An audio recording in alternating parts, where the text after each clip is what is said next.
দেশের বিভিন্ন স্থানে ধর্ষণ ও যৌন নিপীড়নের প্রতিবাদে এবং দ্রুত সময়ের মধ্যে জড়িতদের শাস্তির দাবিতে ঢাকাসহ দেশের বিভিন্ন স্থানে বিক্ষোভ করেছে শিক্ষার্থী ও বিভিন্ন শ্রেণী-পেশার মানুষ।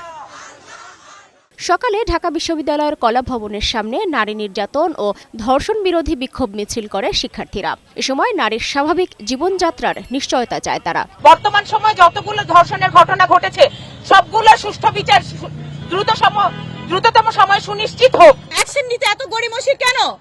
এই ধর্ষক তো কোনো মানুষের কাতারে পড়ে না। ধর্ষকের সর্বোচ্চ শাস্তি দ্রুত বাস্তবায়নের দাবিতে বিক্ষোভ মিছিল হয় কার্জন হলের সামনেও।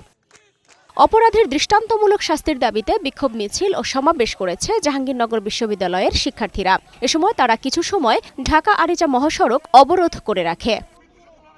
এদিকে দুপুর থেকে বিক্ষোভ মিছিলে উত্তাল রাজশাহী বিশ্ববিদ্যালয়। সাম্প্রতিক নারী নির্যাতনের ঘটনায় ক্লাস পরীক্ষা বর্জনের ঘোষণা দেয় শিক্ষার্থীরা। পরে তারা ঢাকা রাজশাহী মহাসড়ক অবরোধ করে।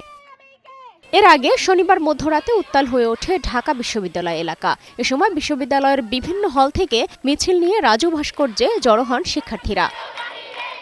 এ সময় শিক্ষার্থীরা ধর্ষণ বিরোধী মঞ্চ ঘোষণা করেন। ধর্ষকের ফাঁসি দাবি করে দেশব্যাপী আইন শৃঙ্খলার অবনতির জন্য স্বরাষ্ট্র উপদেষ্টার ব্যর্থতাকে দায়ী করে তার পদত্যাগ দাবি করেন শিক্ষার্থীরা।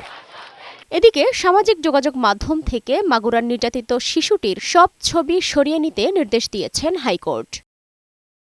সালমা জাহান মুক্তা, বৈশাখী সংবাদ, ঢাকা।